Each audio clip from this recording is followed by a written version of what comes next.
Bismillahir-Rahmanir-Rahim. Avez-vous déjà ressenti que les épreuves de la vie vous submergent, que la maladie, qu'elle soit physique ou spirituelle, pesait lourd sur votre âme? Aujourd'hui, nous allons découvrir un doua puissant, un appel au Seigneur des mondes, capable d'éteindre toute douleur et de ramener la lumière dans l'obscurité. Allah, dans sa sagesse infinie, nous rappelle dans le Coran. Et lorsqu'il veut une chose, son commandement consiste à dire « Sois et elle est ». Sourate Yasin, 36-82. Imaginez un instant. Si Allah peut créer l'univers par une seule parole, comment pourrait-il être incapable de guérir une maladie ou de dissiper un malheur? Posez-vous cette question. Croyez-vous pleinement que sa promesse est vraie? Le prophète Muhammad, paix et bénédictions soient sur lui, enseignait que chaque dua est une porte vers la guérison. L'histoire de l'un de ses compagnons, Abu Darda, est profondément émouvante. Lorsqu'il était gravement malade, il récitait cette prière. « Ô Allah, Seigneur des cieux et de la terre, toi qui guéris les cœurs, guéris-moi, car il n'y a de guérison que la tienne. » Et Allah l'a guéri instantanément, montrant que même dans nos faiblesses, le plus grand des pouvoirs appartient à celui qui est au-dessus de tout. Dans le Coran, Allah dit « Et quand je suis malade, c'est lui qui me guérit. » Sourate Ash-Shu'ara, 26-80. Pensez à cette vérité. Combien de fois oublions-nous que la guérison véritable ne vient pas des médicaments, mais de celui qui a créé ces médicaments? Voici le dua que vous pouvez réciter, un trésor offert par le prophète Mohammed, paix soit sur lui. Allahumma rabban nas, adhibil basa, ijfi anta ash-chafi, la shifa'a ila shifa'uka, shifa'an la yukhadiru sakama. Ô Allah, Seigneur des hommes, enlève le mal, guéris, car toi seul es le guérisseur. Il n'y a de guérison qu'en ta guérison, une guérison qui ne laisse aucune trace de maladie.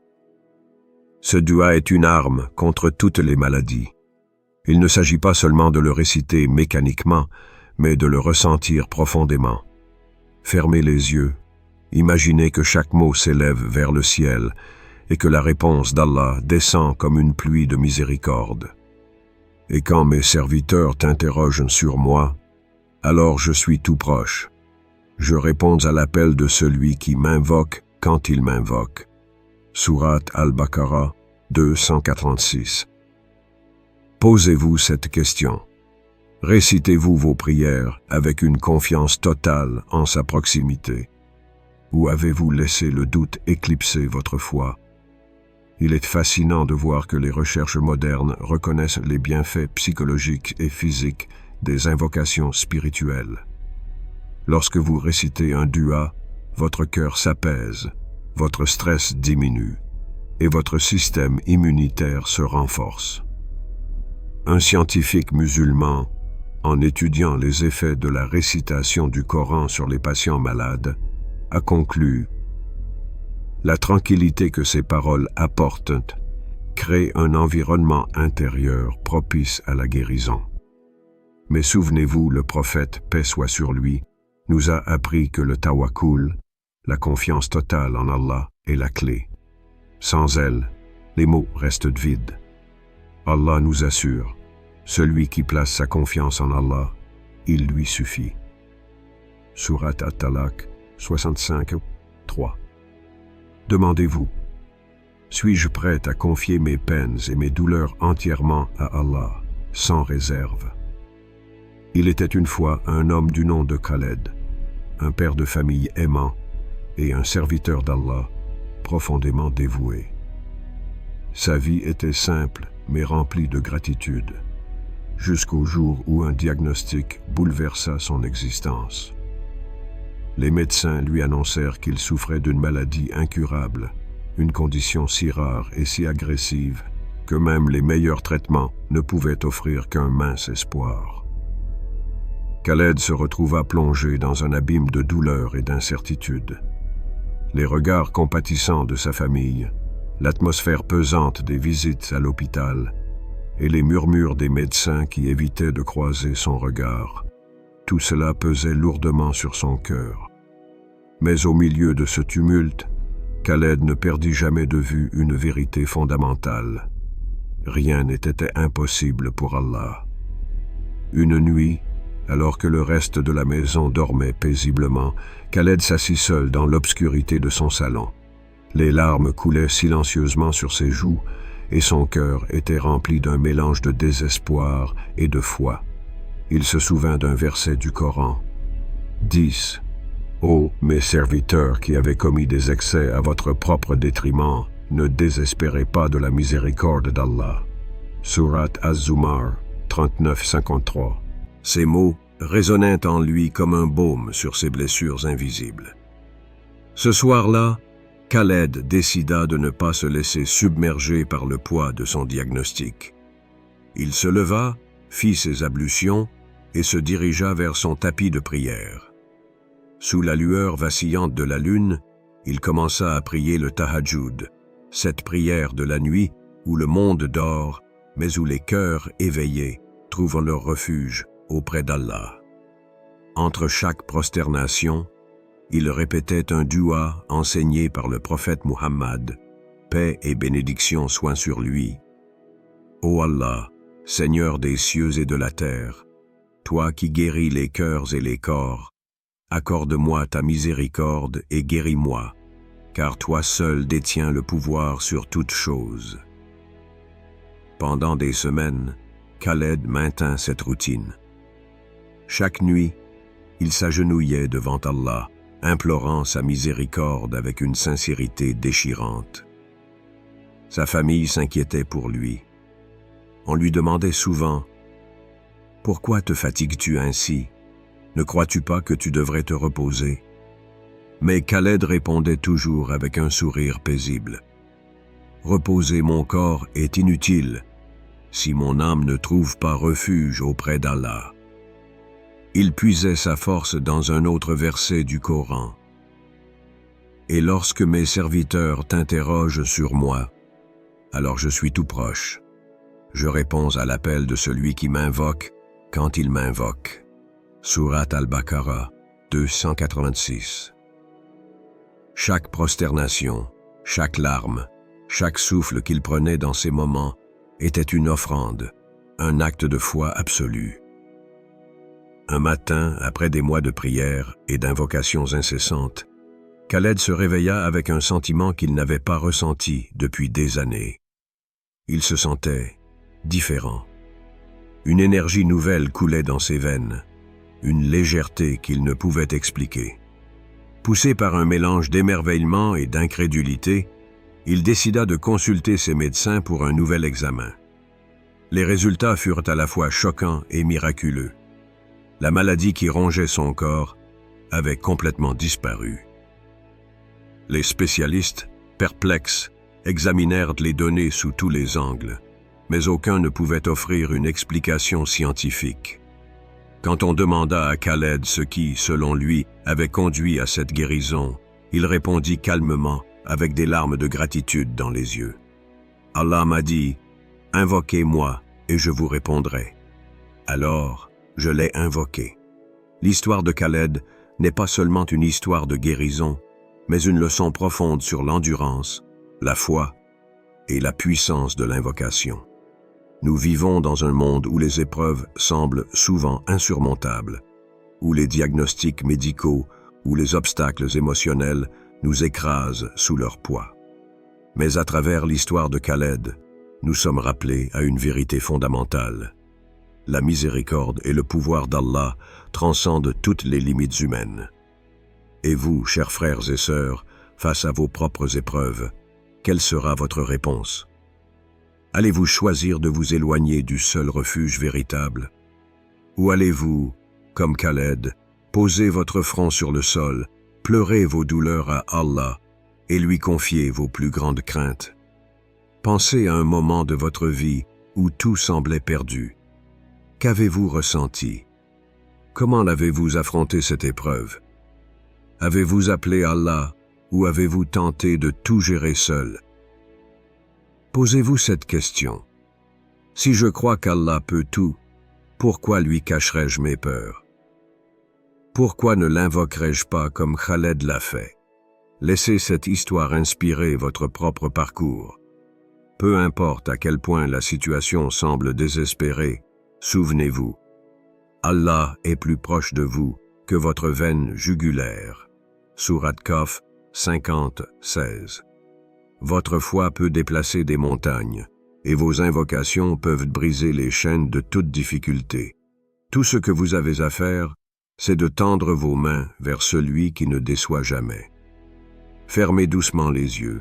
Laissez votre esprit se libérer de l'agitation du quotidien. Respirez profondément. Avec chaque inspiration, visualisez une lumière douce et apaisante envahir votre cœur, une lumière venue directement de la miséricorde d'Allah.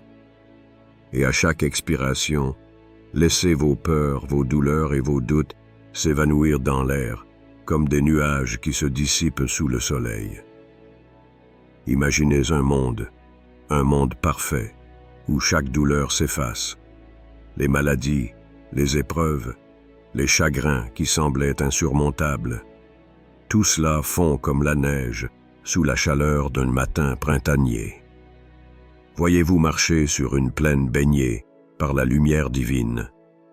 Une lumière si intense mais si tendre qu'elle réchauffe votre âme sans la blesser. Dans cette lumière, vous êtes enveloppé d'un amour pur, d'une protection absolue. Allah vous appelle à cet instant précis. Il murmure doucement à votre cœur, comme un vent subtil qui caresse votre âme. Ne désespérez pas de la miséricorde d'Allah. Sourate Az-Zumar 39-53. Ressentez la force de ces mots, ils ne sont pas simplement des lettres assemblées. Ce sont des promesses divines, des promesses qu'Allah tient toujours. Ces paroles résonnent dans chaque recoin de votre être, dissipant l'obscurité qui pourrait s'y cacher. Imaginez maintenant que vous êtes dans un vaste désert. Le sable brûlant sous vos pieds représente vos soucis, vos peines, vos maladies. Le soleil, à son zénith, symbolise la chaleur oppressante de vos épreuves. Mais soudain, vous apercevez une oasis au loin. Cet endroit regorge de verdure, d'eau fraîche et de vie. C'est la miséricorde d'Allah qui vous appelle. Avec chaque pas vers cette oasis, vous sentez votre charge devenir plus légère, vos souffrances s'atténuer. Quand vous atteignez enfin l'eau, vous plongez vos mains dans sa fraîcheur et vous l'amenez à votre visage. À cet instant, vous réalisez que cette eau est bien plus qu'un simple liquide. Elle est la guérison divine. Vous sentez sa pureté pénétrer votre corps, effaçant toute trace de douleur. Pourquoi hésiter? Pourquoi vouloir porter seul un fardeau qu'Allah vous supplie de déposer entre ses mains? Dans le Coran, Allah dit « Quiconque place sa confiance en Allah, il lui suffit. » Sourate At-Talaq 65-3. Répétez ces mots en silence dans votre esprit. Ya Allah, toi seul me suffit. Ya Allah, toi seul peux me guérir. Laissez ces paroles devenir votre mantra, un écho constant dans votre cœur. Ressentez ce moment où votre âme s'abandonne pleinement à lui. Il n'y a plus de lutte, plus de résistance. Vous êtes comme un bateau à la dérive sur l'océan. Mais cet océan est la miséricorde infinie d'Allah. Et vous savez qu'il n'y a aucun danger, car Allah est le seul pilote et il ne vous laissera jamais sombrer. Qu'est-ce qui me retient de tout remettre entre les mains d'Allah? Ai-je peur qu'il ne m'entende pas? Ai-je peur qu'il ne m'aime pas? Ces doutes, mes frères et sœurs, sont des illusions créées par Shaitan pour éloigner vos cœurs du seul vrai refuge. Mais Allah vous rappelle encore et encore dans le Coran. Invoquez-moi et je vous répondrai. Surat Al-Ghafir, 40-160. Croyez-vous qu'il mentirait? Non, Allah ne brise jamais ses promesses. Il est Al-Mujib, celui qui répond à l'appel de ses serviteurs, peu importe à quel point ils se sentent éloignés. Répétez maintenant après moi. Ô Allah, je m'abandonne à toi. Toi seul est ma lumière dans les ténèbres, ma guérison dans mes épreuves. Guéris-moi et fais de moi un témoin de ta grandeur. Encore une fois, mais cette fois avec tout votre cœur. Ô Allah, je m'abandonne à toi. Toi seul est ma lumière dans les ténèbres, ma guérison dans mes épreuves. Guéris-moi et fais de moi un témoin de ta grandeur. Ressentez chaque mot. Imaginez que vous le prononcez en sa présence, au pied de son trône. Imaginez que votre voix s'élève au-dessus des cieux, portée par les anges directement à Allah. Maintenant, restez en silence un instant. Laissez vos pensées se dissiper. Laissez le calme envahir votre esprit. C'est dans ce silence que vous entendrez la réponse d'Allah, non pas avec vos oreilles, mais avec votre cœur. Chaque souffle est un cadeau. Chaque battement de votre cœur est un rappel que vous êtes encore ici, vivant, avec une chance de vous rapprocher de lui. Qu'allez-vous faire de cette chance? Prenez cette pause comme un moment pour reconnecter votre âme avec Allah. Rappelez-vous qu'il est plus proche de vous que votre veine jugulaire. Ayez confiance, car il ne vous abandonnera jamais. N'oubliez jamais, mes frères et sœurs, que chaque mot prononcé dans un doua sincère est entendu. Ayez confiance en sa réponse, car Allah est plus proche de vous que votre veine jugulaire.